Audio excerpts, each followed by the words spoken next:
Good evening, Champ World. After I've been out to see the film, the Super League enters uncharted territory, and I am going head to head with the cancel culture of this world. And there was only one man who would go head to head with me, and that is the Sloth's boss, Mr. Rob Marshall. How are you, sir? Good evening, Stephen Fifey, and to everyone out there, go fuck yourselves. That's all I've got to say. It is an absolute pleasure having you on this evening. And I know that you're very excited. You've been doing lots of pre-match prep to make sure all of the teams get equal amount of abuse tonight.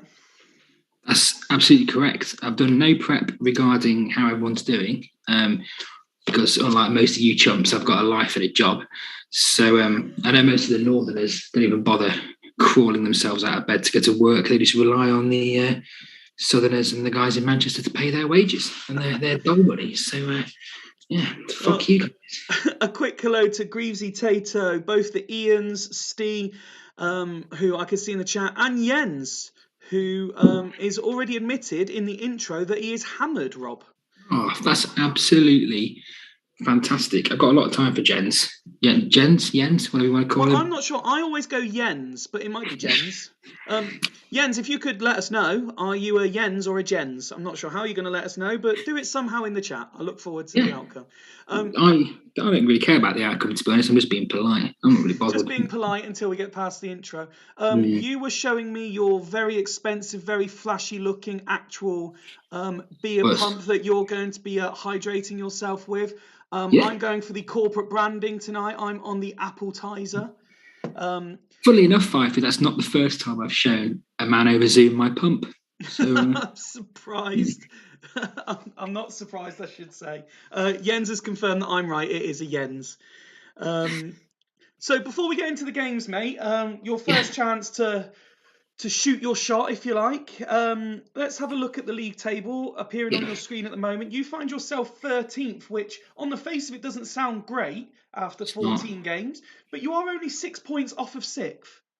I have been nothing short of abysmal, but like the great man said, the times they are changing. I think last week I was absolutely robbed, and as well, I think the chairman this week has conspired to fuck me over by not letting me have Vandal. It's not conspired to fuck you over. You're playing by the same rules as everyone else, so shut the fuck up.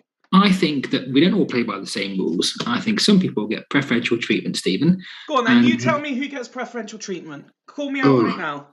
Alf gets preferential treatment. Alf got special dispensation to put his team in late the other week, which was against me, which fucked me over. I think what you'll actually find is Alf completely fucked it up, and I had to send him multiple messages just before kickoff to actually get an 11.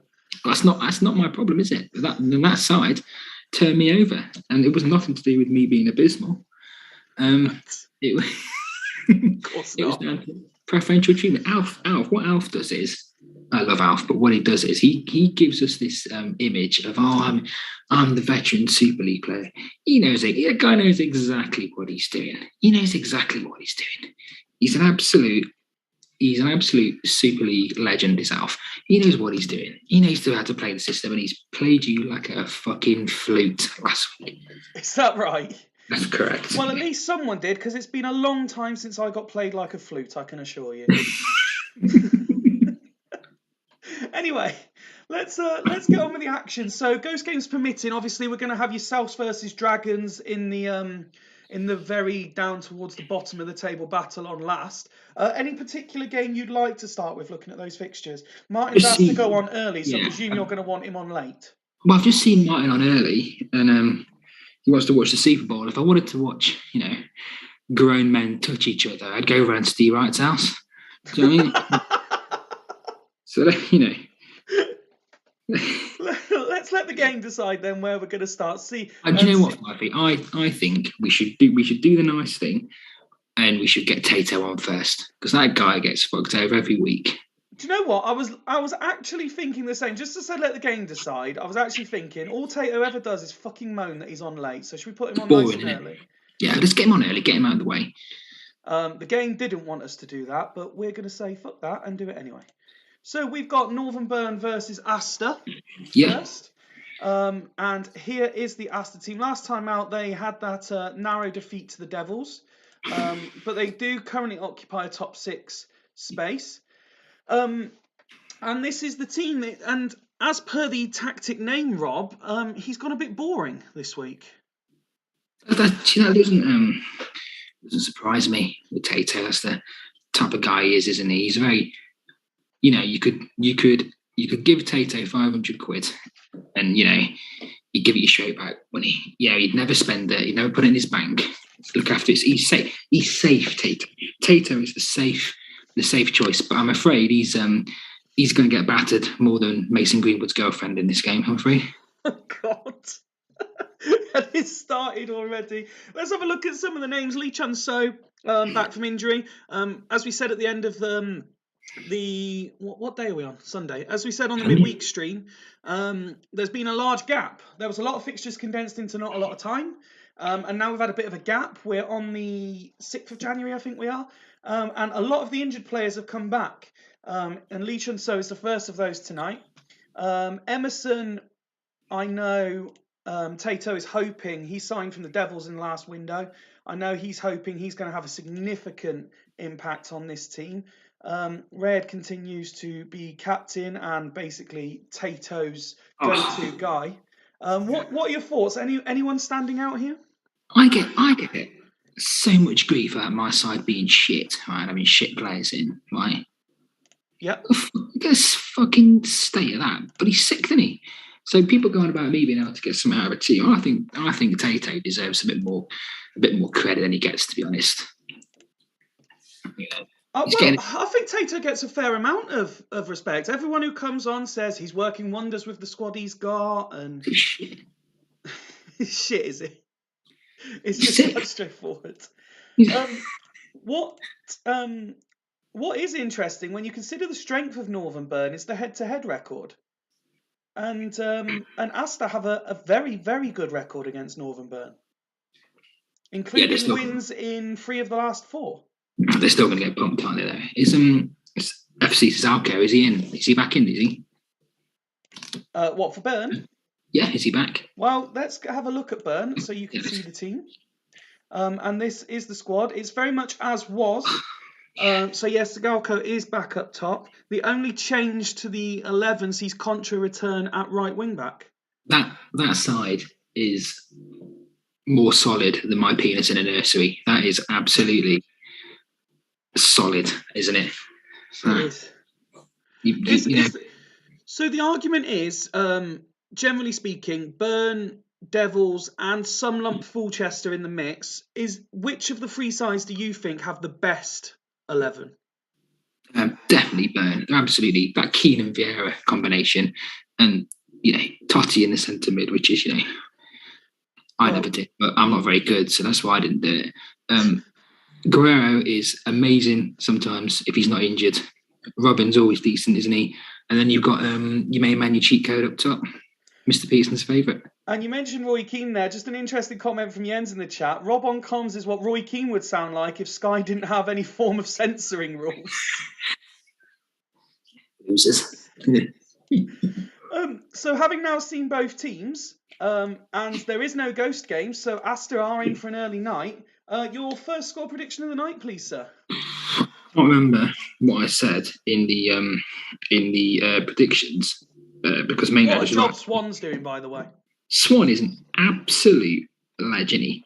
I said for Burn and Asta, I said 1-0 to Burn, but I'm going to change my mind and I'm going to go 1-0 to the Asta boys. Just 1-0 to the Asta boys. Jens has gone in with a 2-0 Burn. Alf's gone 2-0 Burn. Martin has said goalless draw. Let's kick off the first one of the night.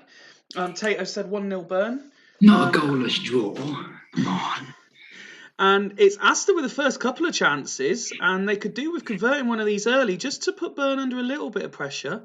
There was a pile-driving effort, and Totti's been involved now for Burn. Half an hour gone, and Burn do lead, and it is Robin, one of the men you identified.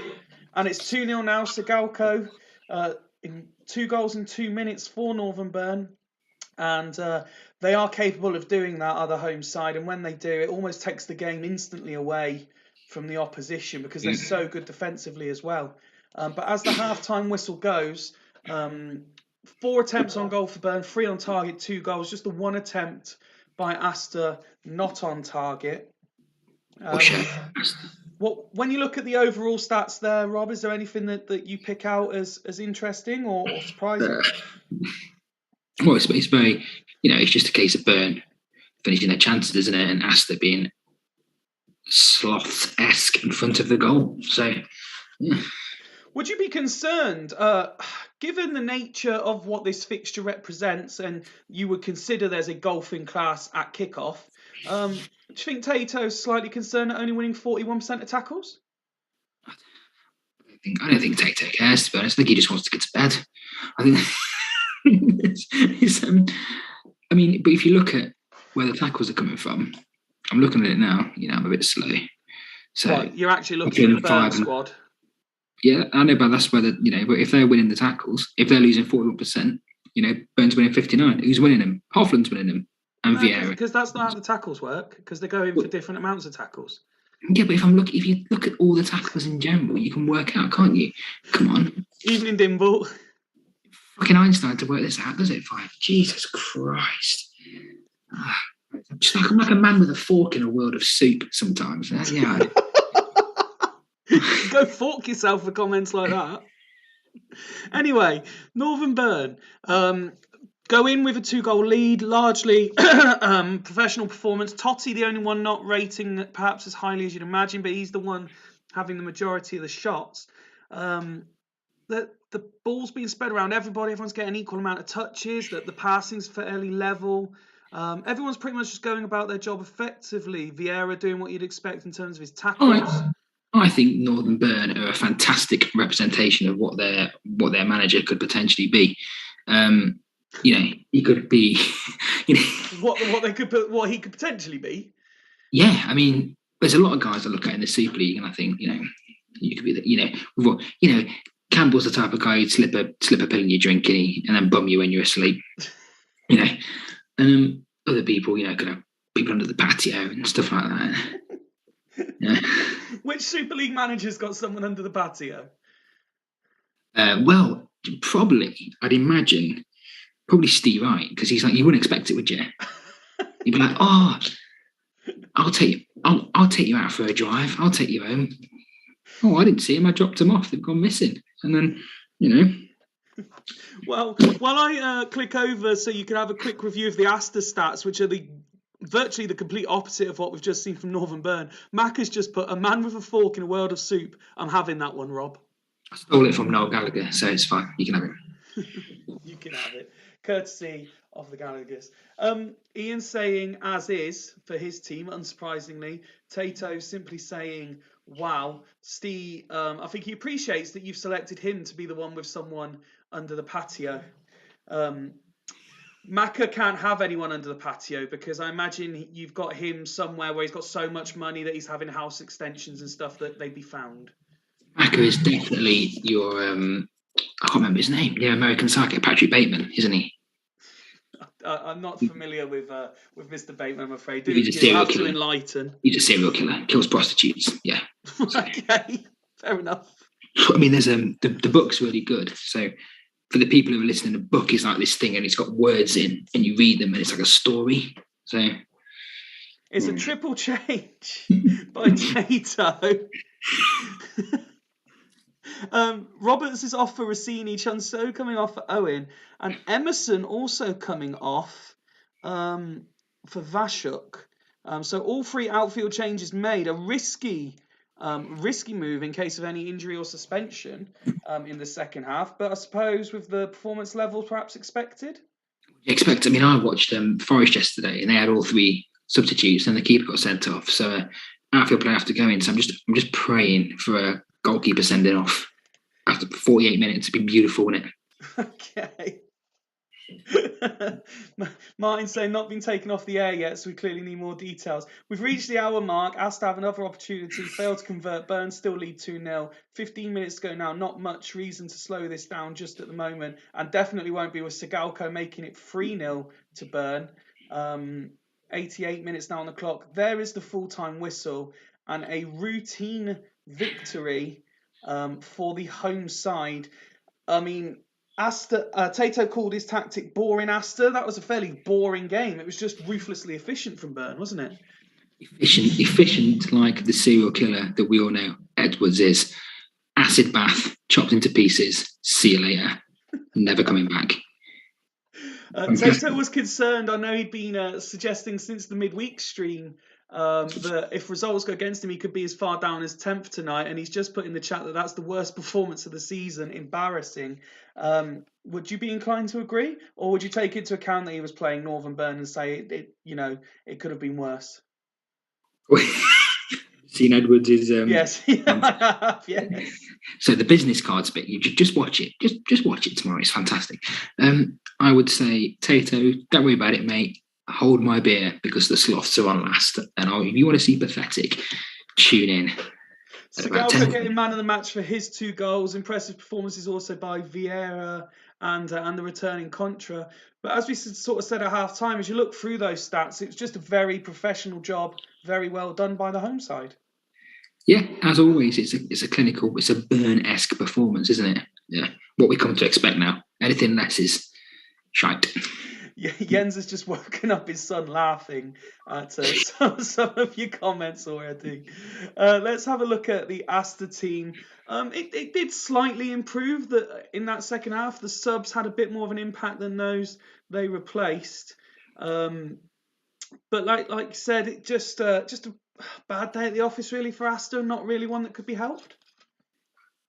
What can you do when you come up against the immovable object of Northern Bear away from home? You've got to, just like you've got to take it on the chin, haven't you? Which is what Tato's probably used to doing. I mean, if there's any words of comfort, it's that we understand after his recent night out with Ryan and Macca that he's very good with the mums in the local area. Of course he is. Look at him. You could just take him. You just want to take him home and cuddle him, don't you? Do you know what I mean? Isn't it? I bet he makes a very good big spoon, does Tato? Oh, little spoon. Oh, you think he'd be the little spoon? Yeah, he's only about 3'4", isn't he? Game number 2 sees us have Churchtown entertaining Hulls. Churchtown last time out had a 2-0 win over Gazelles, with Brujink scoring a brace on his debut. Hodgie's requesting can we have what type of serial killer is he for every manager, please? So as we go along, if you can just describe each manager as a different type of serial killer. So this is Dimble's team, so you need someone very tall.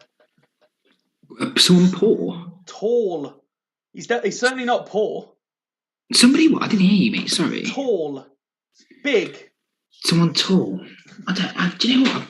I don't know many. My favourites. Do you want to hear about my favourite serial killers? Please, why not?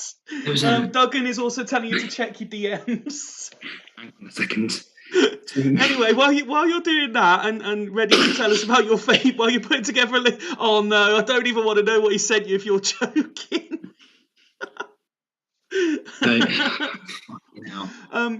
So this is the Churchtown team, just the one change, and the ever-reliable centre-back partnership of Viali and Terry's been broken up because Terry's finally got suspended. But your reaction to whatever's been said is brilliant. If only Duggan was on to see this. So yeah, they had the good result against Gazelles last time out. Can you see Brujink and Salas continuing to improve as a pair? I don't think you can set a result against Gazelles as a barometer of how I should be doing for this season. Because they've just been awful no matter who's in charge for the most part. Yeah, basically, yeah. If they've got Mr. Peterson's magic touch again, haven't they? So I know he had a bit of a terrible time all those years back before, rocket sloths as they were then. I came along like Chris Jericho in the early 2000s and dragged this thing out the fucking doldrums with my good looks and wit.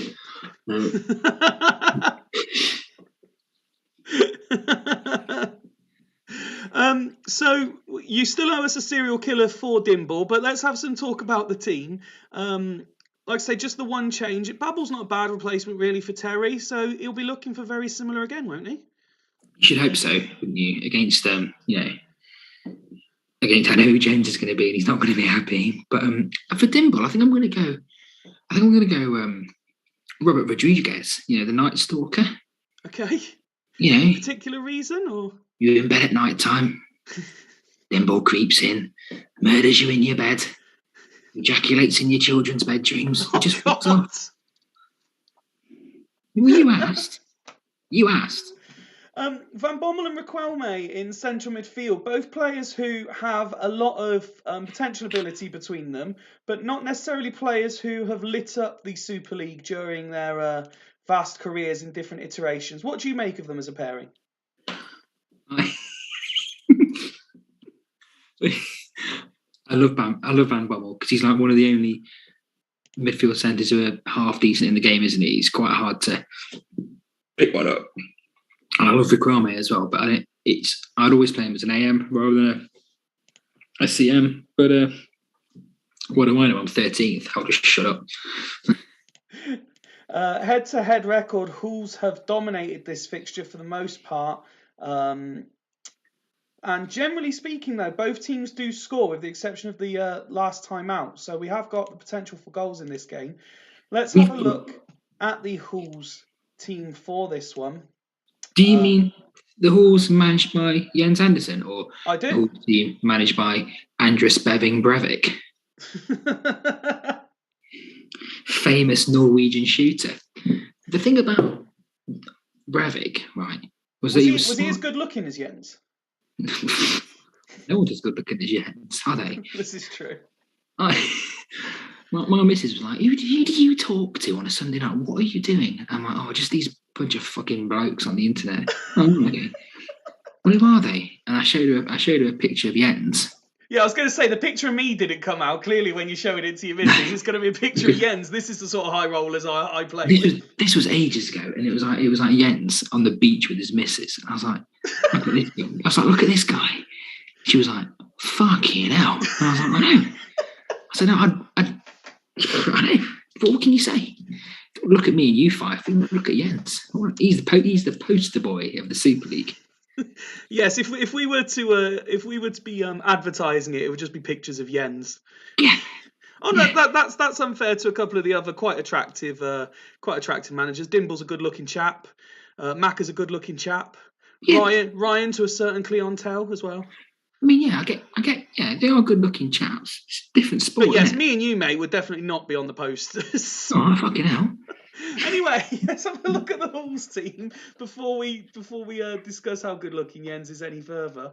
Last time out, they got the win over Bostock. That was a big win for them. Collins continues as part of a free with Ricardinho and Brozek supporting Crespo. Candea's arguably been their player of the season, and Campbell and Thuram able to keep their positions at centre-back. I went in for him. I went in for Collins and didn't get him. I love a bit of Collins, but yeah, Jen should be scoring more, shouldn't they? They should be winning more games that side, really. Maybe it's his instructions. Maybe just like me. Maybe just a bit shit. Well, they're now 3 unbeaten, winning their last 2. Yeah, but he's 9th. He should be further up with that side. Yeah, but the league is that tight. 1 win and he's up there, 1 defeat and he drops right down. What I'm saying to you, Stephen, is that he should be higher up in the league than he already is. Okay, well, now you've seen both teams. Can I ask your score prediction for this one, please? You told me you were going to be insulting every manager. All you've done is tell me how good-looking Jens is in this preview. I compared him to Anders Breivik, who killed 150 kids on an island in Norway. That's only because Hodgie asked you to give each of them a serial killer. Score prediction, please. I'm going to say 2-0 to the Sexy Boys from Norway. 2-0 to the Sexy Boys. Let's kick this one off then. Martin's saying that we're all too friendly. The man who... Oh, wait till it's your turn, Martin. Yeah, the man who brought in the fun police and then complained today that the fun police was still a thing. 22 minutes gone, not much has happened, to be honest. That's why we're still laughing about things being said. My DMs have seen more action than Campbell's Ringhole on a Saturday night. It's freaking weird. Salas has scored his first goal for Churchtown on 37 minutes to give the home side the lead. That partnership of Salas and Brugink continuing to prove fruitful since they were brought in. There is the half-time whistle, and Churchtown have created a fair amount of chances in that first half. Hawks, to be fair to them, haven't been too far behind, just lacking in accuracy. Getting there, aren't they? Like I say, they still should be doing better than they are. No. Sorry, Five. I'm just pouring myself some beer. Hang yes, on, I can see that because you've kindly taken the camera with you so I can watch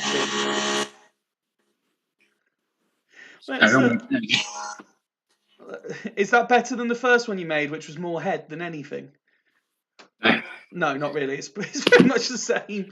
Having a look through the Churchtown player ratings, interesting that Agahawa, in terms of the attacking threat, is rating the lowest when Alex is doing a fairly similar job, to be fair. It's just Agahawa's passing accuracy is awful. I mean, I said that the partnership of Brugink and Salas continues to prove fruitful. They've had the least amount of touches in the whole team. It's just what they're doing effectively. Yeah, Brugink's with the assist, though. Sorry? Brugink's got the assist, though. Indeed. Anything, when you're looking at subs bench, you've got Super Luke Chadwick there.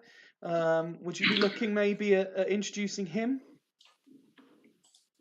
Usually, I'm not a man who likes to make too many changes at half time unless I'm getting absolutely pumped.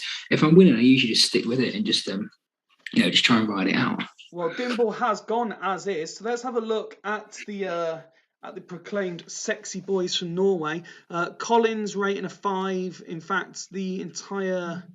Where's the third one? All three of the players supporting Crespo having very average games. Crespo, in fact, anyone that resembles an attacking outlet for Halls having a very average game. Taram trying to lead by example. Gerard is trying to do bits in midfield. Costanzo's had a decent game, only conceding 1 so far. When you look at the bench, where do you see possible improvement for Halls? I mean, I've been looking to pull off Collins, not in like you would. Not like pull him off, like, I'll pull off Jens, no problems. But I'm sure he's well catered for in that particular department. I'm sure he is. I mean, but if everyone wants it a bit rougher, I'm only a flight away. I'll pick him up from the airport. A flight away. Yeah, I'll pick him up from the air. I'll pay for the flight. It's fine. It's a double change for Halls. So we've got Liverani coming on for Panucci, Gerard moving out wide, and we've got Kutsov coming on for Collins. Yeah, the Kutsov Collins is expected, isn't it? I wasn't too sure he'd do the Liverani one, but let's see how it goes.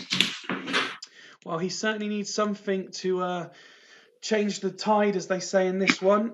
Churchtown is coming forward looking for a second themselves, create a couple of chances but don't convert. Hall's starting to get a bit more involved, but are they able to create anything as we approach the hour mark? Still only the 1 goal in it at this point. 69 minutes now on the clock, and it is 2-0, and it is Brugink, and well, that came at a crucial time really for Churchtown, because Halls had just started playing their way back into it, and now the home side go looking for a third. It's all over. It's all over, says the co-commentator. 85 9 o'clock. It's still Churchtown looking most likely if there's going to be any further goals in this. What a partnership Dimble's put together here. And it is free, and it's Salas on 89 minutes.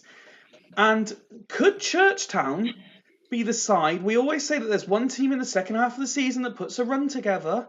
Could Churchtown be that side to challenge the top 6? No. Okay. Very honest of you. But that's, do you know why that is? Go on, do you know why that is? Because it's going to be me, Stephen. It's going to be you, that's why. A very, very strong performance by Churchtown, and not an awful performance by Hull stats-wise, but Churchtown definitely deserving the victory. All joking aside, Churchtown are the side that are going to make that push, aren't they? They're going to be, are they going to, put your mortgage on Churchtown, lads. Put your mortgage on Churchtown. Brugink picking up man of the match, a 10 out of 10 rating. But look at Babel. He was the one that got brought in for this game, rating 9. Salas with his 2 goals, rating 9 as well. We've also got Mendes da Silva, who didn't start the season particularly in favour. He was on the bench a bit, but not really coming on. But he's really starting to prove his worth as well. I mean, John Terry's going to find it difficult to come back into this team, isn't he? I hope so. Yeah. I mean, it's crazy now. You have these players like, because the players in the league, they're all so good and they're all really similar. So even someone like Mendes da Silva, who's had no career whatsoever, but he's got a sexy name. Just get him in there. Doing the job, isn't he? Let's have a look at the Hull's performance, and wow, Crespo's levels improved, but I mean, Sol Campbell getting a 5. I think that's the first time I've seen that, despite the struggles that Hull's have had over the last couple of seasons. All of the attacking players were generally woeful. Vogel probably the pick of the bunch there from a Hull's perspective. To the drawing board, the sexy Norwegian. So that brings an end to that 3-game unbeaten run we were discussing before kickoff. Do you think Jens will be worried about that, or just say these things happen, dust himself off, and go again? I'm looking forward to a press conference tomorrow where he says not to worry, and he gets a little bit angry, a little bit of a wink at the end, just so we all feel safe in those lovely Norwegian arms again. And we move on to game Love 3. you, Jens. Sorry. That's perfectly all right. And we move on to the current league leaders who host Ledisford. This is a big game, this, because Devils, everyone's saying that they've pretty much wrapped it up already. Alpha's won every game since his return, and it's huge news for the Devils fans. Dyer is back, and Penza is back. And the one slight change for them is Montero was unavailable for this one. So Ayala has had to return to the starting 11. Kesman drops to the bench. I'm still interested in the fact they managed to get Henri, who made his debut midweek. What do you make of? We obviously saw Byrne earlier. What do you make of the Devils 11? Again, solid, isn't it? Solid, just like Byrne. They're the two standouts, aren't they? And Penza will always get you goals. Ferguson was 6 from 14. It's ridiculous numbers, isn't it?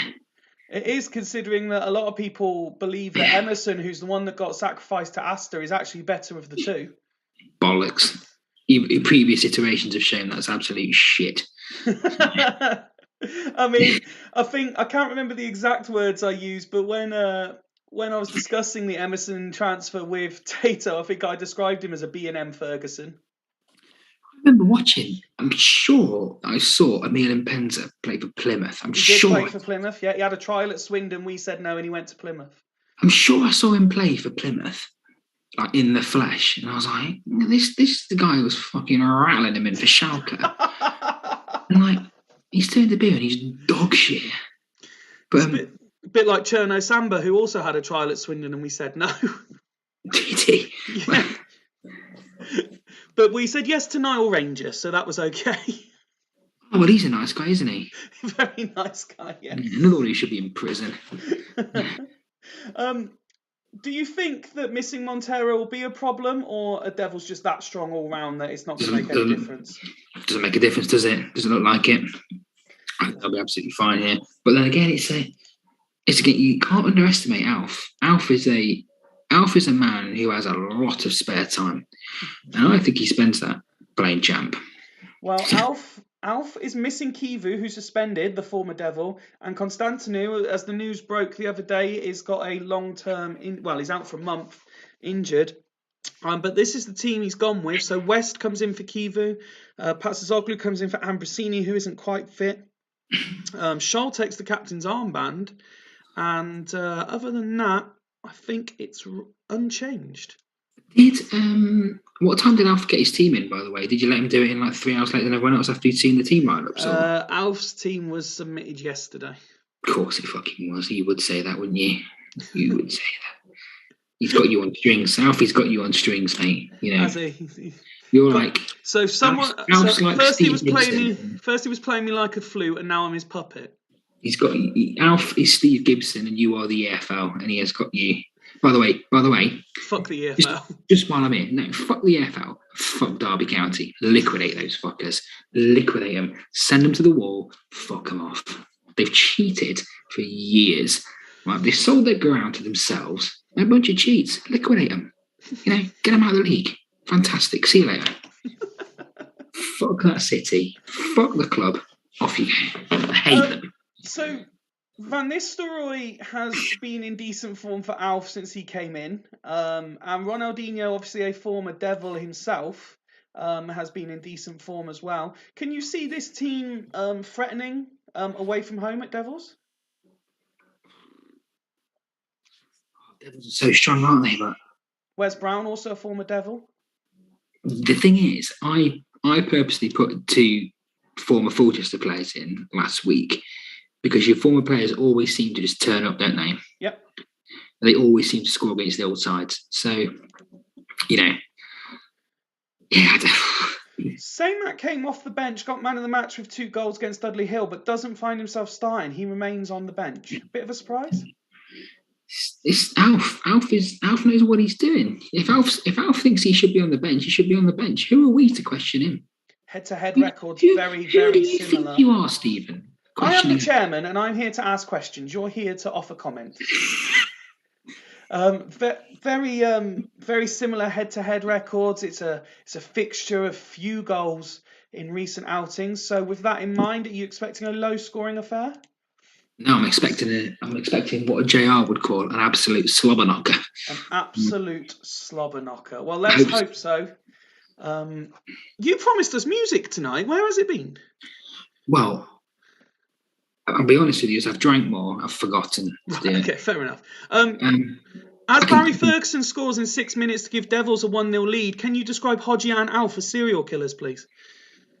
It's 2-0 and Penza on 14 minutes. So I think Alf's run looks like it's firmly coming to an end here. Hodgie is... Van Bronckhorst makes it free. Hodgie is 100% Fred West. He'll tempt you out to the moors with the promise of cheap drugs and a good time. And basically doing what his wife tells him. And he will smash your head in with a shovel and put you under the patio. Great builder. So I did a bit of research for Alf as a serial killer. And I came up with someone called Elizabeth Bathory. Okay. So Elizabeth Bathory was a noblewoman from Hungary. I'm only saying this, Alf, because she was born in 1610, which is probably the same year you were born. And she had at least 600 victims. So, wow. Yeah. Do your research, lads. I mean, I can't bother to read it, but yeah, 600 victims, born in Hungary in 1610. You probably scouted her, Alf, to be fair, for great potential, deadly finisher. Apparently. On ye olde Tinder.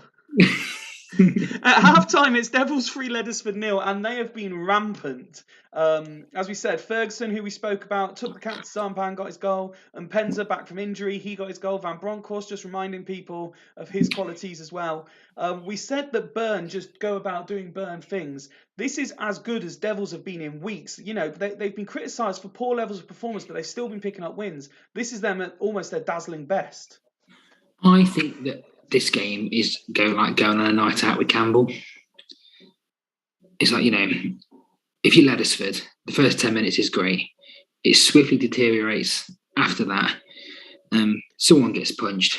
Someone gets pushed off a bridge and you just want to go home. And I think Alf just wants to go home. So let's send him home. Let's send him home. Maka believes he knows this Hungarian serial killer.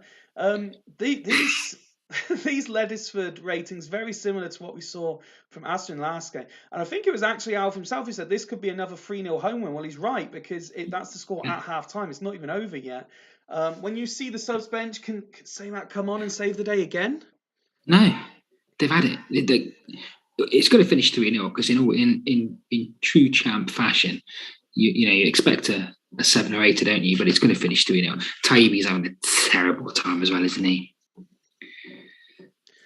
Just waiting to see if either of the managers want to make a change as the discussions of this Hungarian serial killer continue. Maka and Martin throwing in their knowledge on the particular subject. And good evening, Mr. Megahorse. Good to have you with us, sir. Love a bit of Megahorse. You know, everyone enjoys a bit of horse, but when you can have mega horse, it's that bit better. Loves a horse, don't they? Indeed. What's your favourite horse, Ivy? My favourite horse? Culture, yeah. The ones that jump over the hedges in the Grand National. Really? Yeah, that's probably my favourite horse. Or the miniature ponies. Miniature ponies? Yeah, just because they make me feel good about myself.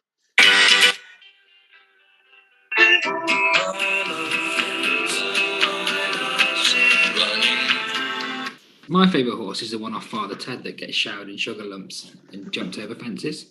Okay. Thank you for that musical interlude. Well, Al finally confirms he wants to make 2 changes. So Amoroso coming on for Nicky Ferenko, and Samag is going to try and save the day as he replaces the captain for the night, Mehmet Scholl.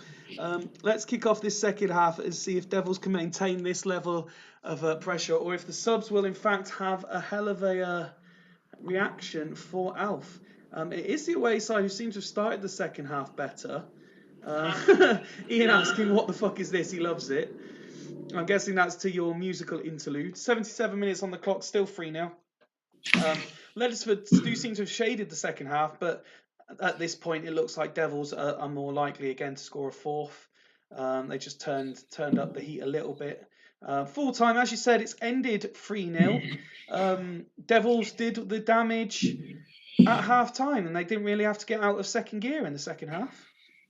Like Devils, like Stan Collymore in a bar in Norway, they finished the job, didn't they? In where? Where did you say? Stan Collymore in a bar in where? Did he beat the shit out of Ulrika Johnson in Norway or something like that? Where was it? I thought you said Norway, but you added an extra syllable. I was like, what the fuck? I'm sure it was Norway. I'm a little bit young to remember that, I'm afraid. I'm sure Jens will confirm if it happened in Norway. Somewhat time. Let's have a look at the home side. Despite only rating an 8 and a couple of his teammates rating 9s, Emil Penza picks up man of the match for his performance, which seems a bit generous considering, I mean, he had a high completion rate of passes, but he didn't really attempt too many. He won none of his couple of tackles that he attempted and only had a 50% on target rate for his shots. What I can see from this, Stephen, is that the game is obviously broken, so I will be petitioning the committee which I've set up, not the one that you didn't invite anyone else to. There is actually what we're calling the advisory board. Well, I don't respect the advisory boards, but what I do respect is the will of the people. I am the people's champion. Is that right? You're self-appointed, and Mine believes that Collymore may have taken Ulrika Johnson dogging. I think that was Sven. No, Collymore loved the dogging, didn't he? Love the dogging. Steve White loves dogging. Of course he fucking does. Mac is insulted. I'm not entirely sure what by. They probably went out Peroni somewhere. Fucking degenerate. Is there anything you can say about the Devils that hasn't already been said in this season? I mean, Hodgie's got them playing to a whole different level now, I think. All I can say is that Hodgie took the easy route when the Devils job came up. You're saying you've got no respect for him if he finally wins it, you've got no respect for him. No respect. That's correct. That's what I'm saying. Hodgie, I do not respect you. You're suggesting I did all the hard work and he's taking the plaudits for it? Yes, Stephen, I'm suggesting you did all the hard work. And I think Hodgie's trying to call you a penis, but he's put Paris. It's fine. That's fine. Leadersford's winning run comes to an abrupt end. Which I'm delighted to see. It was a pretty lacklustre performance all round, wasn't it? It was absolutely as... you won't be happy with that, will you, Alf? No, not at all. But the problem now is that you've got to fear, because Roma are going to get pasted by someone tomorrow, aren't they? Roma are going to get a serious hiding, yes. Roma are going to get a fucking lubbock tomorrow, aren't they? Absolutely. Alf pointing out that all the games so far have finished 3-0. Congratulations, Hodgie. And Mac is saying, not going to lie, very happy with stopping Alf in his tracks. And Martin talking about the Collymore song. Now, 2 teams that I know you have a lot to say about. we go to Haggis Hunters versus Gazelles. And let's start with Martin's Gazelles. Since he returned to the Super League dugout, he lost 4-1 to Alf, then got a 1-1 draw against against Dudley Hill, before losing 4-1 again to Jens, and then 2-0 last time out. It has been a very, very difficult return to the Super League for Martin, and he has abandoned his own he's abandoned his own philosophy and gone 2 at the back. Let's just get the fucking elephant in the room out of the way straight away, okay? Martin Peterson, Dagmar, Johan, Amelie Overby. Danish serial killer. She murdered between 9 and 25 children. 9 and 25 children. They're rookie numbers. Got to pump those numbers up, and that's a poor amount. So what you're saying there is Martin's been allocated the most lackluster serial killer so far. He's also been allocated the most lackluster squad in the Gazelles. You see what I did there? I do. So, are they a lackluster squad though? Yeah, it's pretty shit, isn't it? I mean, obviously, it's worth reminding, and I know something Martin's very keen to point out, that after tonight's fixtures, it's the latest round of reserve swaps. So there's possibly a few of these players here likely to be getting call-ups to the first team. When you look at the lineup, I mean, for all of their struggles, we now got Richie Wellens. I mean, let's have a look at last time out. It's a slightly more attacking look. Yeah. But we've got Richie Wellens playing in centre midfield on his own. Pinardi is back in the team. Tomadira playing up front, where Forlan doesn't even get on the bench. Is that Richie Wellens in there? It is Richie Wellens. Oh, and I thought that Martin was a man of principles. He hates Richie Wellens. He hates 2 at the back as well. He does. I'm surprised he's not gone for got Karagunis in there. Has he got Deco as well? Karagunis and Deco are both in the squad, neither play. Pinardi's wank. That was my personal opinion anyway. Let's have a look then at Haggis, another team I know you're very keen to talk about. They too make changes. Ryan Giggs moves centrally, which I know caused some conversation in the build-up to this game. Saha back in up front. Smith has an injury, no place for Shevchenko in the squad. Vasilya getting a place on the bench. Thoughts on Haggis? Well, Shevchenko's gone, hasn't he? Fulchester. Of course he has, yeah. No, so why on earth would you get rid of Shevchenko? I mean, what is going on in your stupid mind that you would get rid of him and put fucking Louis Sahara front? Last time out, they got the 2-2 draw with Loco, which was a very even game, so draw was about right. He's got big Martin Palermo there. Surely if you're going one up top, you get your big man up, don't you? Torres started the first few games and has not even had a place on the bench since. That just shows the idiocy of the man, though, doesn't it? Yeah. Oh, Campbell Sirica, Dennis Nielsen. He's got to be Dennis Nielsen, hasn't he? Campbell, the homosexual rapist, murderer, Dennis Nielsen, enticing small boys back to his house, having his wicked way, keeping them in the fridge. That's you, Campbell. That's the sum of you, mate. And I know you're a big Encanto fan, so why aren't we talking about Bruno?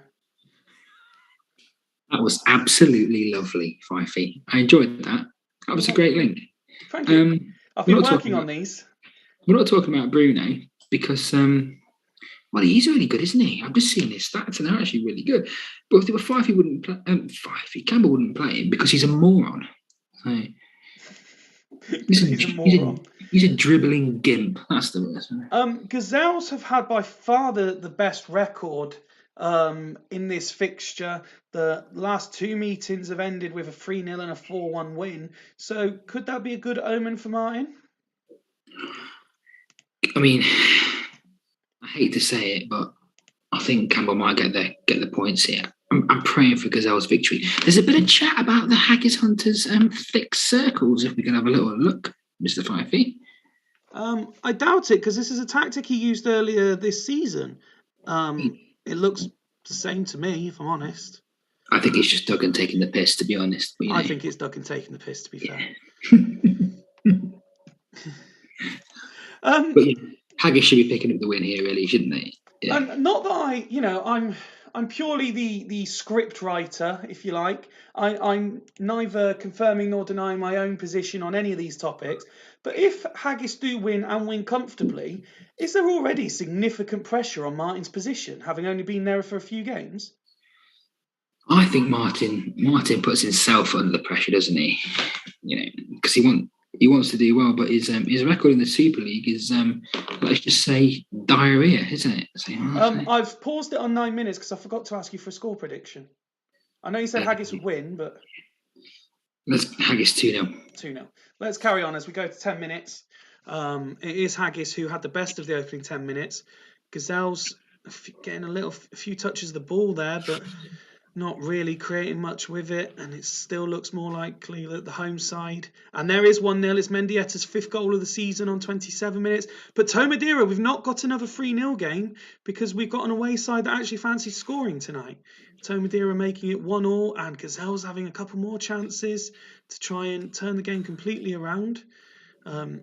Rob seems to have given up with the beer tap. He's actually gone to a bottle, and it's half time. It's 1-1. And, Ian will be looking at these stats, Rob, and thinking, how is this 1-1? Right, so yeah, if only he had like a Ukrainian centre forward who could finish off for him, yeah. Well, let's see if Saha's guilty of not finishing off. Yes, he is. 3 attempts, 1 on target. I know there's a few real big fans of Louis Saha in the audience tonight, so they'll be delighted to see them stats. Well, just get him off. Get Vasiliev, get him off. Garbage. I hate him. Ever since he scored a hat-trick against Forest in like 2002 for Fulham, never liked him. Despite it being level, Martin's saying that's not ideal. So you've already said bring Saha off, so I imagine that would be for Vasiliev. Could we see Stephen Reid come on as well? I don't know, but I fancy I think Gazelle's going to win this. You fancy Gazelle's to win this? Well, let's have a quick look at their stats. It's probably been their best all-round performance half so far. They have got. I did see a couple of people asking about Smertin. He is on the bench. We could see Gaitan if they're looking for a bit more attacking intent as well. While Martin reflects on those stats, I'm just going to make this a second Haggis sub. Reid for Cole and move Reid and Giggs. So Giggs is going to left wing back. Interesting.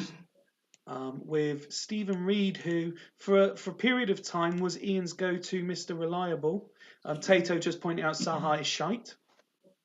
Thanks, Tato. You can always rely on Tato. And we'll just wait for Martin to confirm if he wants to make any changes. When you see that subs bench, is there anything that you would be making? Well, if I was looking at that bench, I'd probably get one of those big, sexy midfielder centres that he's got languishing in his squad, not doing anything. And you could swap one of those out for Paulista or Hersey or indeed Pinardi, who are all dross. And it is Pinardi that's coming off for Walter Gaitan. Just wait for Martin to confirm if there's a second change or not. Do you see this? You were suggesting that you could see Gazelle's winning it. Now you've seen the subs. Are you still convinced Gazelle's will win it? Oh, Smertin for Williams as well, mate. Yeah, I've just seen that as well.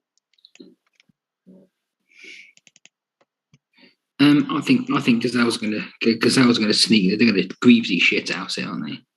Gazelle's to Greavesy shithouse it. Okay, well, let's kick off the second half and see if you're right. It was Haggis with the first attempt of the half, and there is the substitute for Zilyuk, making it 2-1 to the home side. They come forward again, looking for a third. And Giggs still involved, and Juninho has gone off on 67 minutes with an injury. Boateng, the only available outfield player, so we'll make the change, but are you presuming Smertin will go into the attacking position?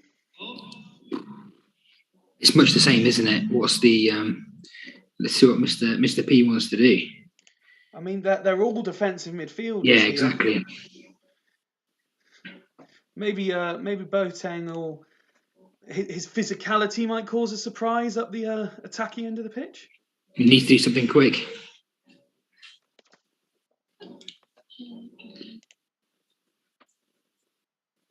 Even Jamie, who's just joined as we await this substitute being made.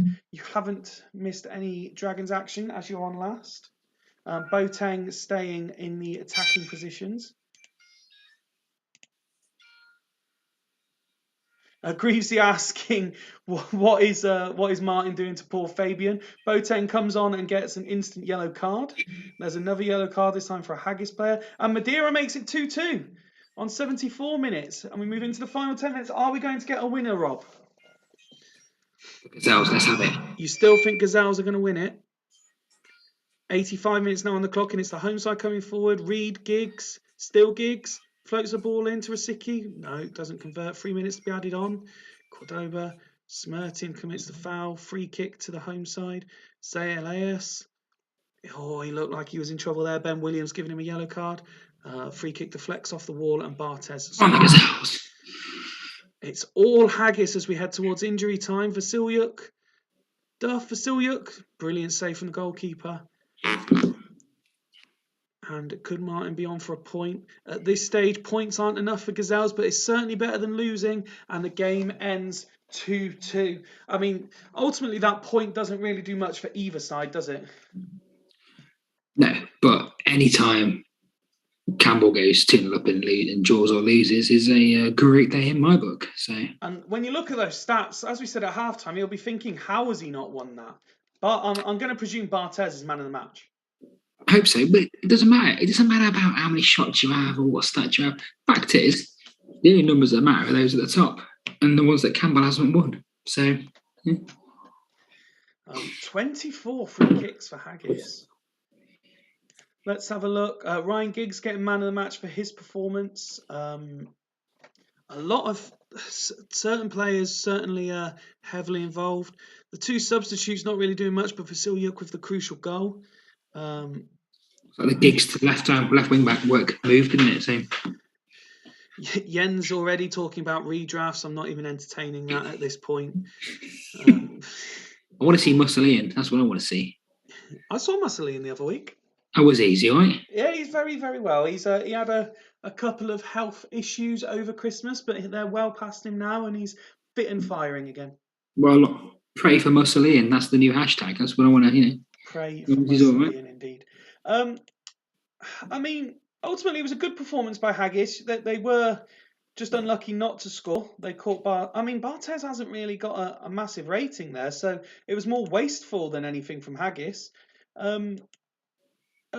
There's positives there for them, I suppose. Absolutely. And as for Gazelles, it was like I said, it was just important for them to stop losing. So they've got a draw and something to build on now. Yeah, stop the rot. Good to see. We're going to see Gazelles hopefully not move too far up, because I think the battle for the wooden spoon is very firmly between me and Martin. So, well, you say that, but if you beat Dragons tonight, probably won't though. So yes, nice and confident. Let's move on then, and that's not the game we want, so we'll just drop down to the next one, and we have a very, very entertaining looking fixture. Bostock Stanley entertain Fulchester. Trezeguet ineligible as it's his parents' side. So Castillo... What we have here is Bundy v Dharma. That's what we've got here. Bundy v Dharma. Yeah. Any particular way round? Maka is definitely Bundy. Maka. Good looking, charismatic, successful man. Loves a prostitute. As you've already said, there's at least one buried in under the porch. Yeah. They go, in terms of their starting 11, they go unchanged from last time out. And as we've already alluded to, I mean, you got up close and personal to them last time round. Shevchenko, the much maligned transfer, you weren't happy with Ian after that one. Made your thoughts very well known on that particular one. But this is a very, very good 11 and squad, isn't it? It's got and with Ryan hassling people for transfers, it's always, the thing, like the Milito thing, he was fucking on at me for months about Milito, and I was like, do you know what? Fuck it. if it stops you from fucking messaging me every fucking other day about Milito, just have him. Just have him. I've had enough. So he basically bullied me into Milito. So I have. It's not the first person to make accusations of Ryan being a bully. To be fair. Head-to-head, Fulchester have edged it. Generally, there's at least one team scoring, quite a number of goals here. Fulchester, or one of the sides, well, the home side have scored three out of the last 4 games. It's a mixed bag as to whether they're high-scoring affairs or completely one-sided. So let's have a look at what Bostock have to offer you this evening.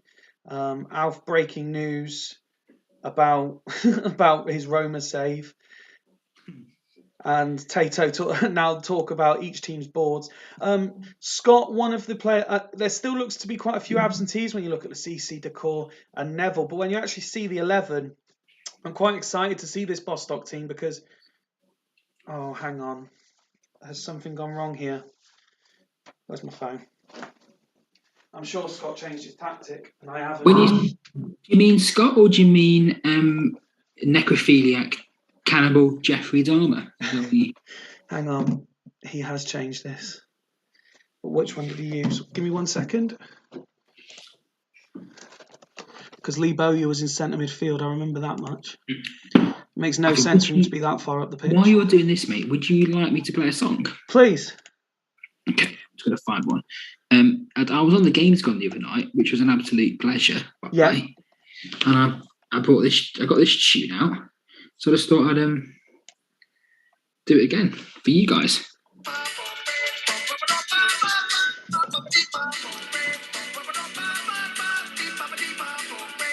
This is something I'd listen to just generally.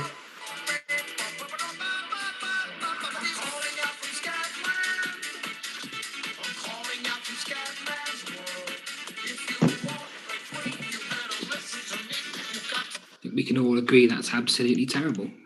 No, it's like I say, it's the sort of thing I'd listen to anyway. So let's just get these the right way around. Bowyer, Del Piero, who makes his debut. Do you want me to play another song? No. There's only a couple of players I needed to swap round. There we go. Oh. We're all good. I'm sure Scott's already telling me it's wrong in the chat somewhere. Yeah, there we go. My team is wrong. I fixed it, Scott. I fixed it. Alf is requesting some Frank Sinatra. Do you know what, Alf? What I'll do for you is, mate. All right, hang on.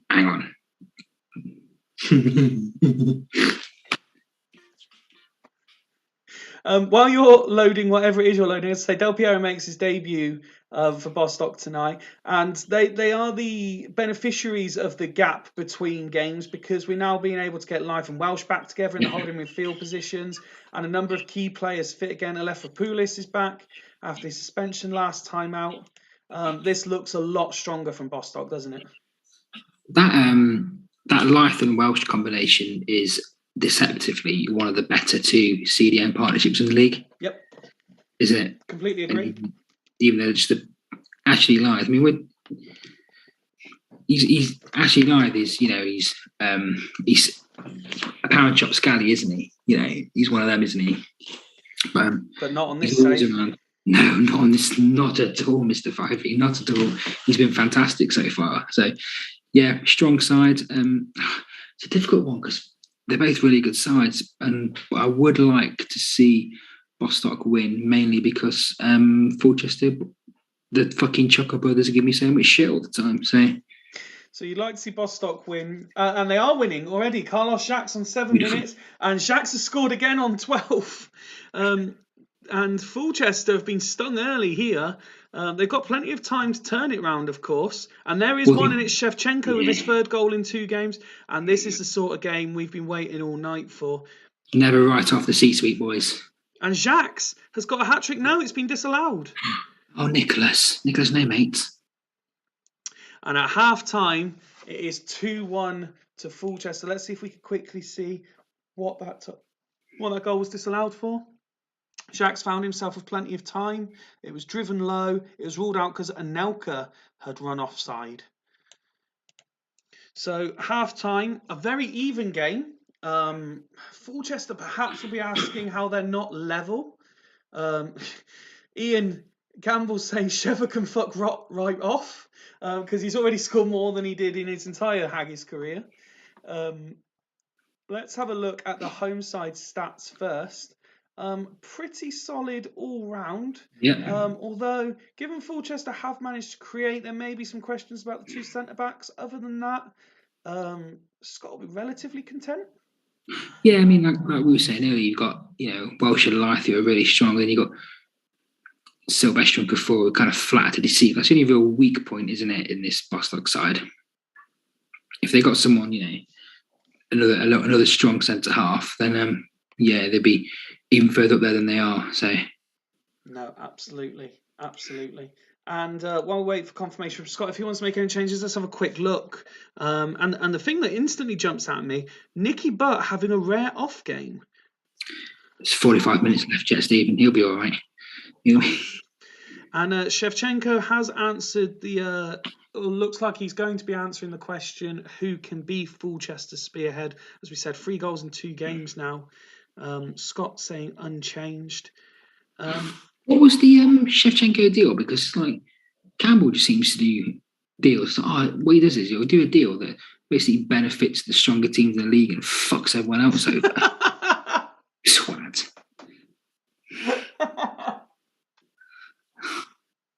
I think you should use your committee powers to veto fucking stupid transfers like this. Mac is saying Buffon's being a prick again. Yeah. And but then says as is. So both managers keeping it the same. Can we expect more goals in this second half? I'll be disappointed. I need to go for a wee. I'm back in a second. Lee Bowyer's made it 3-1 to the home side.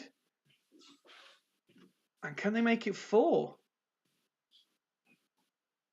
Del Piero very much involved on his debut, looking to make an impression. Another yellow card dished out there. 67 minutes now on the clock. And this is much more like it from Bostock, getting their players back fit, certainly improving their levels. And Jacques does get his hat-trick, 5th of the season, and it's 4-1 to the home side. And Fulchester have been turned over in a way that is very, very, very rare. And even game stats-wise, it's just Bostock ruthlessly efficient. And in spite of that, Nicholas Anelka not getting on the score sheet. Every shot Bostock had on target was a goal. They have won 4-1, Jacques with the hat-trick.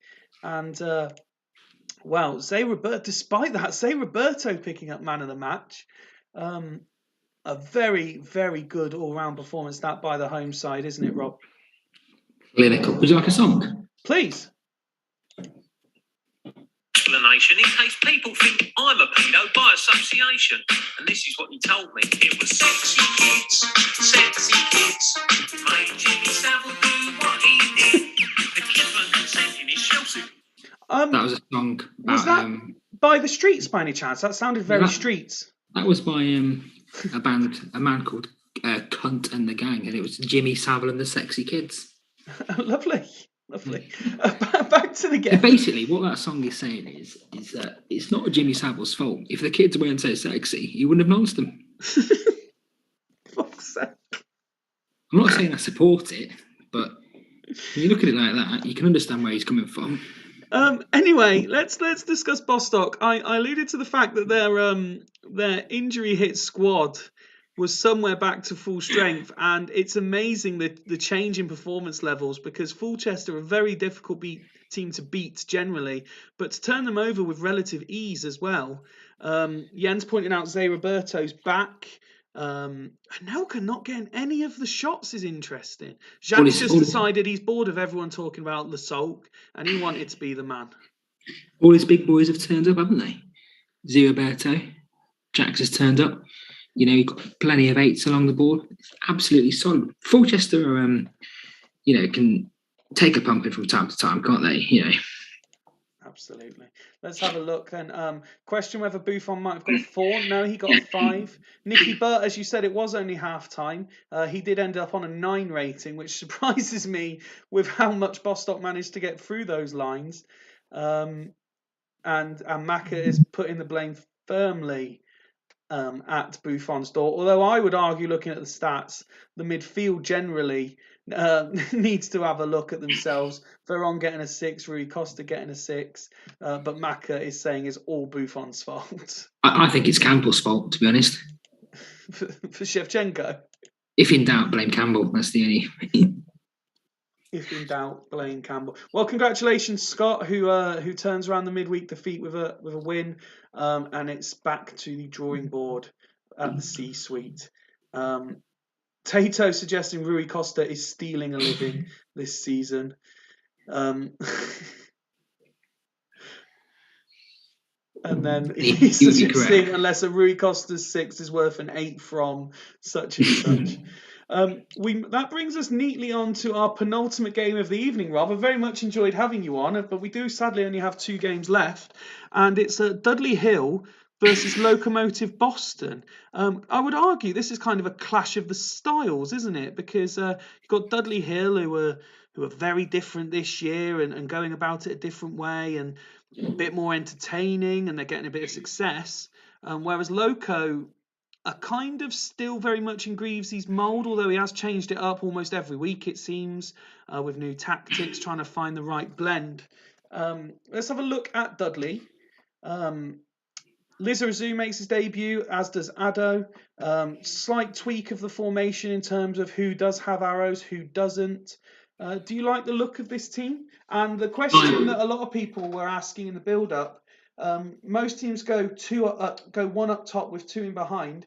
Can Saviola and Tony work as a pair? I don't see why not. Not a lot of people play 2 up top, do they? So, if anyone can get it going, I hope it's Steve, because absolutely top man. So Steve Wright's probably the only person I like in the Super League. I presume that's just in terms of active managers, because I'd like to think you like me. Well, you have your moments, Stephen. Thanks, mate. You just like anyone called Steve?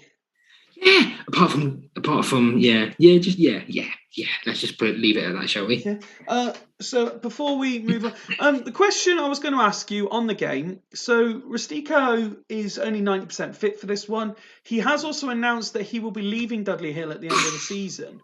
Would you be playing him, or would you consider that he's somewhat disruptive in that first team squad? See, whenever that happens to me. Mm-hmm. I was playing a bit of that other game earlier on, which I put on Twitter. And if someone wants to leave... The one that sounds very much like this, but starts with an F for fuck. It sounds like football manager, right? And if anyone wants to leave, I'm like, you get in the reserves. I'm going to fine you every week. If you can't turn up for the sloth bus, then if I don't inspire you to perform, then you certainly inspire me.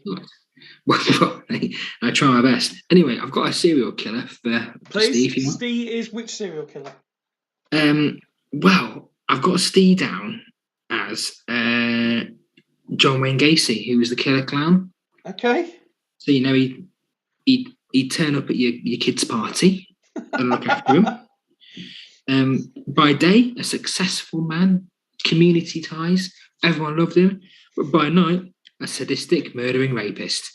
So, I've noticed a lot of these serial killers seem to specialise in children.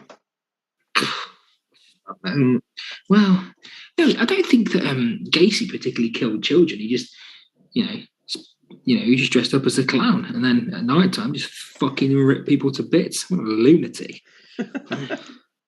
Let's have a look then at Greaves' team, and he's gone.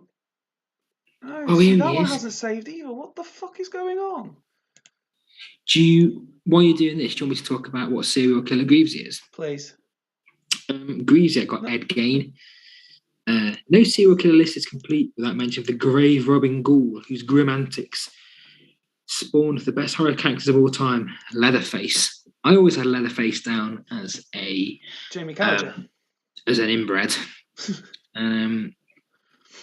With Mr. Greaves undoubtedly having 15 toes on each foot, all of which are webbed, and having coital relations with family members. Yeah. So there you go. Greavesy and all of his toes. have gone with a diamond tonight. They've also been the beneficiaries of players coming back from fitness, and they've also gone 2 up top, Comandini and Montella. It's a battle of the 2 up tops. I've never really had Comandini much, but Montella, we all know what he can do, especially Alf. So we shall see. I mean, I just really hope that Dudley win this, because I can't stand Greavesy's pathetic posturing on Twitter the day after a win. Greavesy has pointed out that the strikers are the wrong way around. There we go. Well, yeah, a bit like your fucking toes, Chief.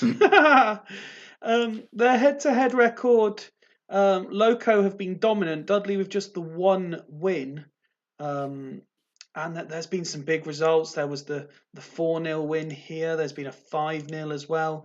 But this is new Dudley, isn't it? A bit like New Labour, the same, but just a little bit shitter. It's having seen this, then, if I can ask you for your score prediction, please. I would be aroused at Dudley 2-0, but it's going to be a Greavesy shithouse 1-0. Let's find out whether it's going to be a shithouse or you will be aroused. Not a lot happened in that first 15 minutes. Dudley now slightly the better. And it is 1-0 to Dudley. Saviola scores on 25. And they come forward again looking for a second. Steve questioning why he wasn't the Ipswich Ripper. Dudley certainly looking the most likely to score again in this half. And it is 2-0. It's to Nielsen. It's been ruled out for offside. Luca Toni in an offside position. So it remains 1-0. Dudley with another chance. And still coming forward, Dudley. And there is the half-time whistle. And despite that bit of late dominance and a goal being disallowed, Dudley go in 1-0 ahead. Loco haven't created a thing. He probably wishes I'd left the tactic as it was now. 0-0-0-0 is absolutely fantastic. And I know, not That's just textbook me, but, Greavesy. But you know he's going to score in the second half. It's just makes me sick. Well, let's have a look at the Dudley Hill side first. Then you said you'd be aroused if they won 2-0, so you must have a semi on at 1-0. And it's been largely very, very good. Okay, Rob just had to disappear for the moment, so I'll talk through the Dudley stats. Very consistent, only Sergio not rating 7 or higher. I noticed in the match stats that the tackle percentage very, very high for Dudley. The pass completion rating very impressive as well. So a lot for Steve to be pleased with there. And I can see he's already saying that he's going to go as is. So let's have a look at Greavesy's side. Compare Montella picking up yellow cards. And that is rank average. That is as average as I've seen from any Loco side ever. I've seen them lose badly and play better than that. Petit's had a lot of the ball but not done much with it. Carlos wasteful. Just rank. I mean, Greavesy would be quite happy to sub all 11 players there as Rob returns to the studio to see just how rank that Loco performance is. That's pathetic, isn't it? But they'll still score. They'll still score in the second half. So. And if they're going to score, Luis Figo might be heavily involved in it as he's coming on for Donati, swapping with D'Alessandro. Steve suggesting he's thrown away the most leads so far this season. Jens pointing out Seedorf and Donati not offering anything. With Figo coming on, do you think that'll make much difference for Loco? Sure. I mean, they can't be any worse, can they? No. Just we all know the tide of inevitability. We know what's going to happen. Loco's going to score. It's going to finish 1-1. Okay. Well, let's see if you're correct as we kick off the second half. Another chance for Dudley, failing to convert. Here come Loco themselves now, possibly with sight of that goal that you keep promising. We reach the hour mark. Dudley still the most likely. Down to 20 minutes to go now. Still only one goal. Oh, it's 1-1. Ferdinand with his first ever Loco goal. And with 15 minutes to go, it's all level again. Luca Toni loses his man, but he sends it wide. Are we going to get a winner with 10 to go, Rob? No, it's going to say 1-1. you still think it's going to stay 1-1. Well, here come the home side again. They've got free kicks. Zanetti, Lizarazu again. Tony with a header. Oh, saved, dropped, but they don't. But they managed to clear their lines. And now the away side come forward. And we're moving towards injury time. Here come Dudley again. Now D'Alessandro, Carlos. 2 minutes. It is going to be added on. We're moving into that now. Ball's going to have a throw in. Sergio holds it up. Saviola, Danielson, saved. Follow-up, saved again by Peruzzi. And there's the full-time whistle, just as Ian Campbell suggests. Loco are the jammiest so-and-sos he has ever seen.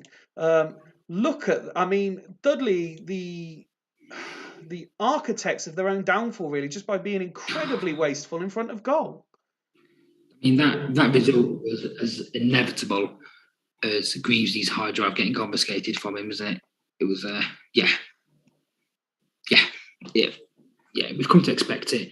It's not what the Super League's all about. And I, for one, will be approaching the committee again to demand Greaves' instant removal from the league. Instant removal. Let's have a look at the stats. Lizarazu, very impressive debut from him.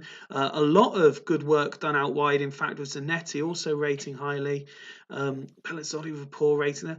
Largely, Dudley did everything but score, isn't it? Yeah, they've been better. They've had more shots. It's the same with Steve. He just doesn't seem to be able to. What's Luca Taylor done tonight? Nothing. It's been pathetic. But he relies on him so much that if he doesn't score, he's had it, hasn't he? I do hope that he doesn't have the same finishing ability with his. I still refer to her as new girlfriend. They've been together a little while now.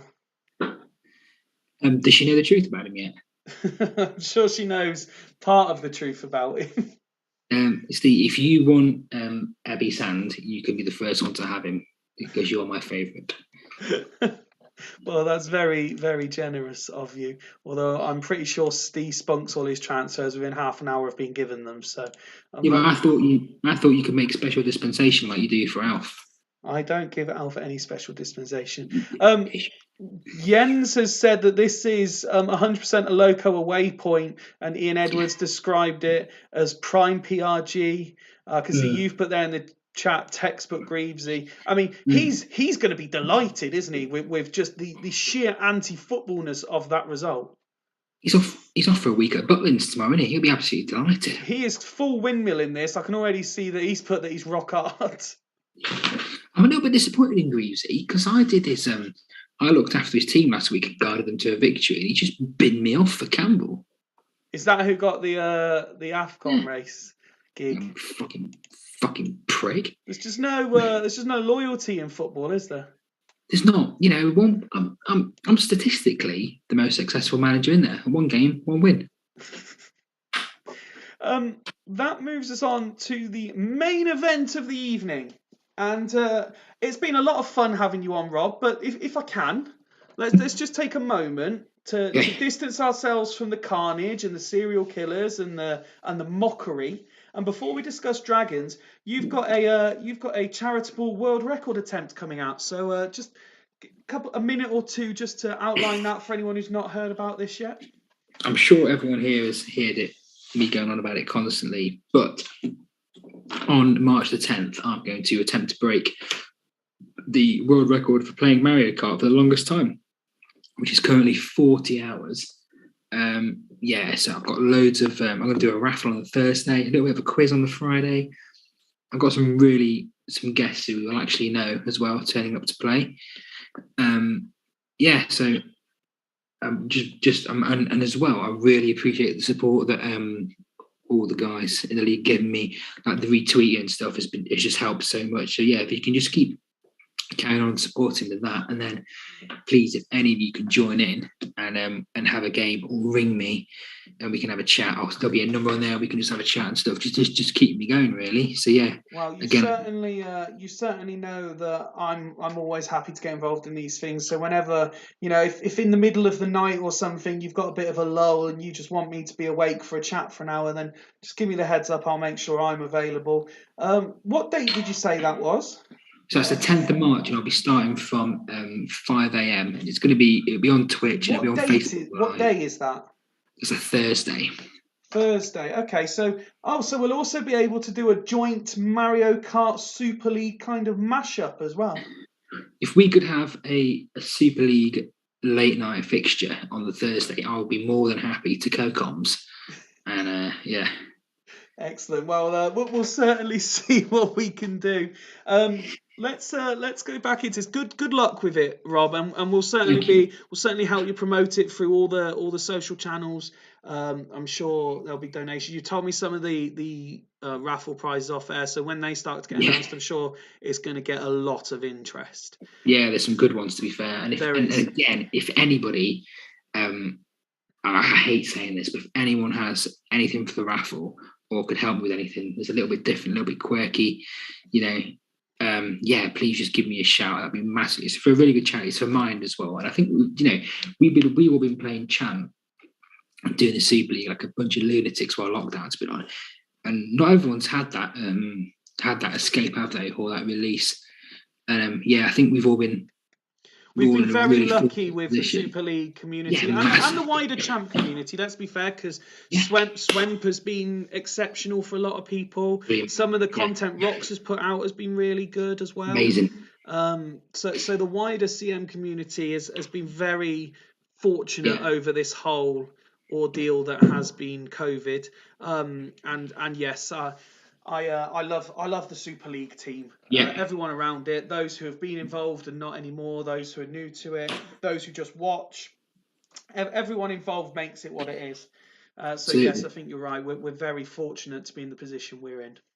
Absolutely. Let's get my pumping by the Dragons out of the way, please. Yes, let's get on with it. Dragons then. First of all, serial killer for Jamie. Jamie, right. I found a man called John William Cooper. Oh, can we do suggestions for my serial killer in the chat, please?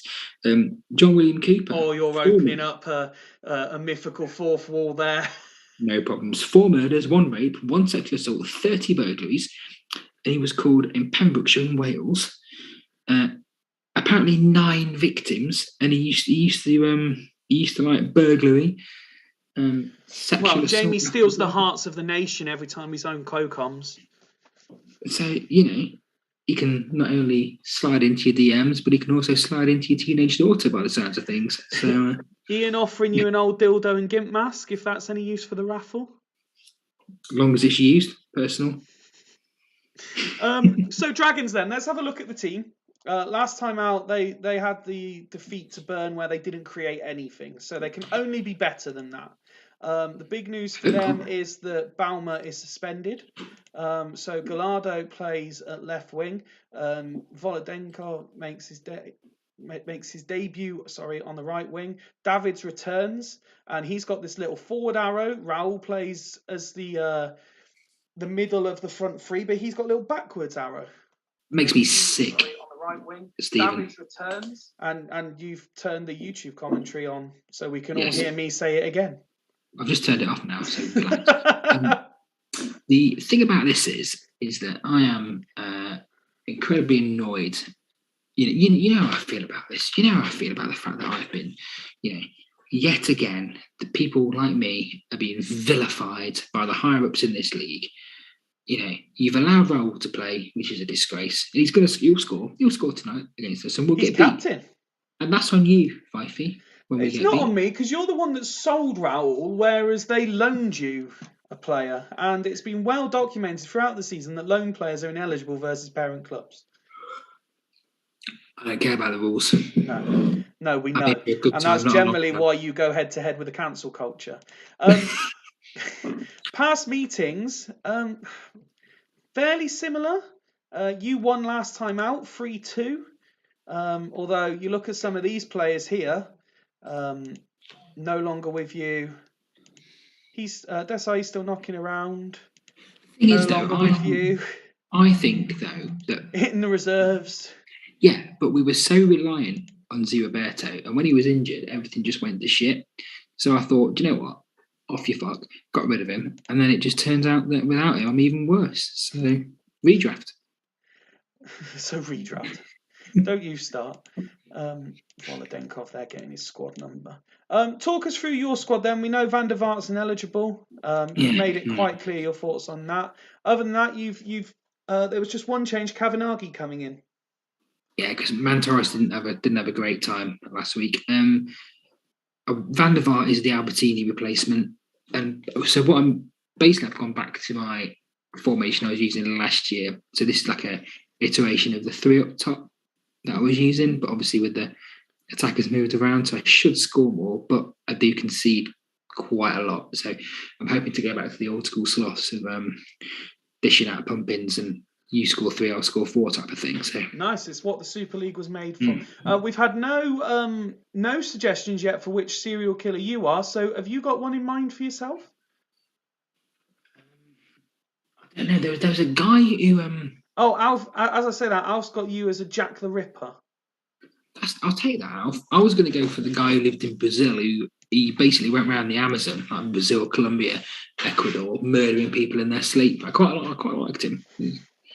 Well, I know managers don't often like to predict their own games, so I'll just sit here and I'll wish you luck. I wish Jamie luck, who's in the comms as well, as we kick off the main event of the evening, the scrap at the bottom. We know that Gazelle's picked up a point earlier tonight. Not that it makes that much difference, but neither of you two want to lose.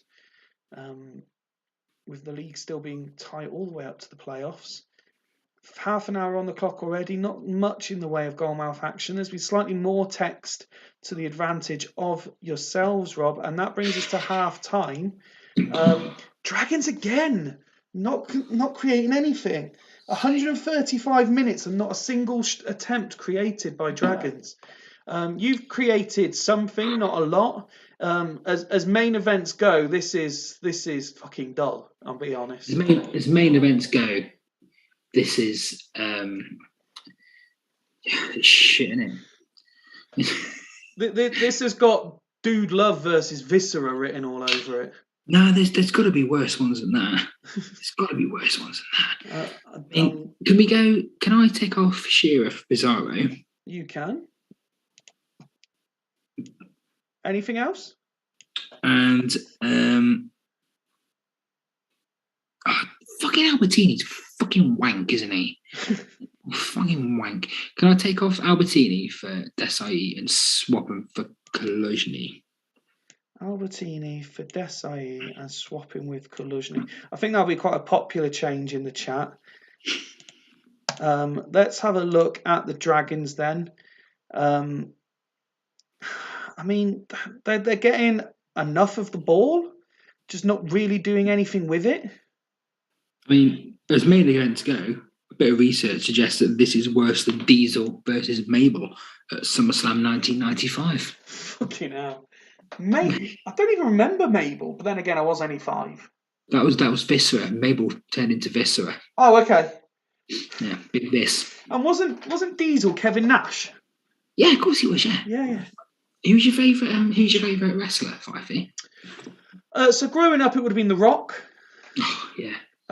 Big fan of Stone Cold as well, just stunning everybody. I used to like him. I was a big Triple H fan back in the day. Do you know what?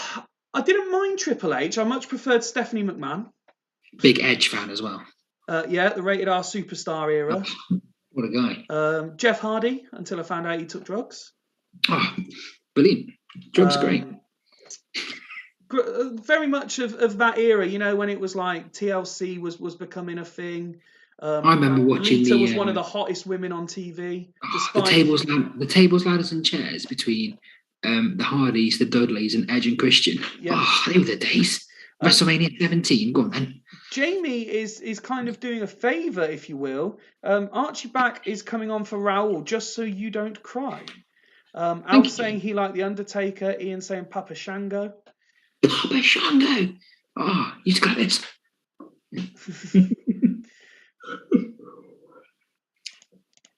So there is the halftime changes for both clubs. As we kick off the second half, please continue to submit your favourite wrestlers. Obviously, Tori Wilson, Stacey Keibler, Trish Stratus, Kelly.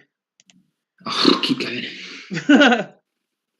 No, because someone's going to say, was it Sable or Stable or whatever her name was? And no, she had the body of a 20-year-old, the face of an 80-year-old.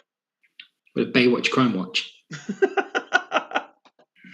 Still not a lot going on. 73 minutes on the clock, but I will slow it down nonetheless. It is the final game, and there is still potential for anything to happen. And it's Pizarro who scores. Sloths take the lead on 77 minutes.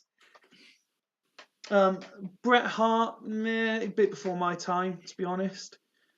Was he famous for the Montreal screw job with Shawn Michaels? When Shawn Michaels fucked him over in Montreal. Because he's from Canada, wasn't he, Bret Hart? Yes, yeah. Owen Hart died, didn't he, falling out from the sky? He got battered in the ring, which ironically is what Campbell likes to have done to him. Do you know what, Greaves? I did know that Sable's now married to Brock Lesnar. I don't know why, because he must be about 40 years younger than her. Sable was beautiful. No. Yes, she was. Was not a patch on Lita. That's a 1-0 win for the Sloths, by the way. That is a 1-0 win for the Sloths. And congratulations to you.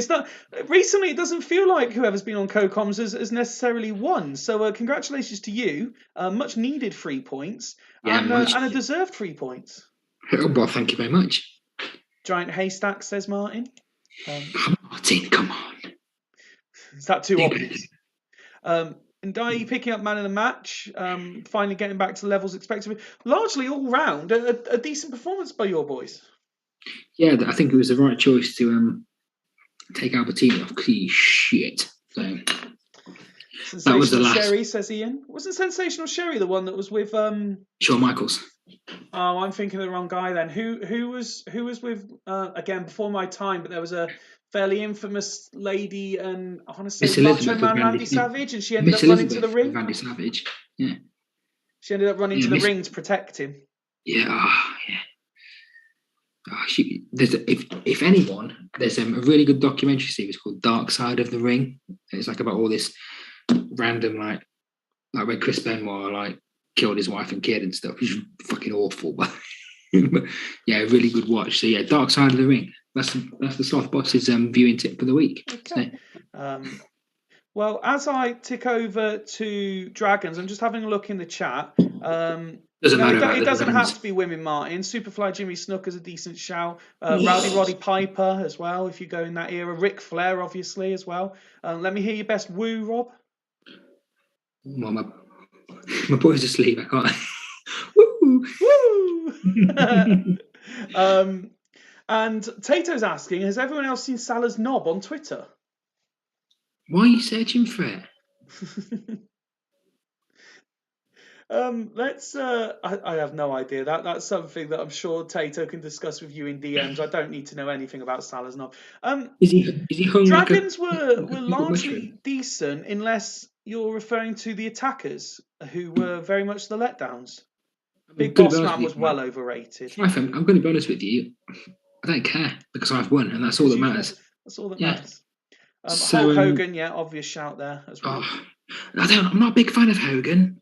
No, bit of a racist. I don't like racists. You know. Like Kurt Angle. Yeah, Olympic gold medalist. Absolutely. Yeah, with a broken neck as well. A broken freaking neck. Mm.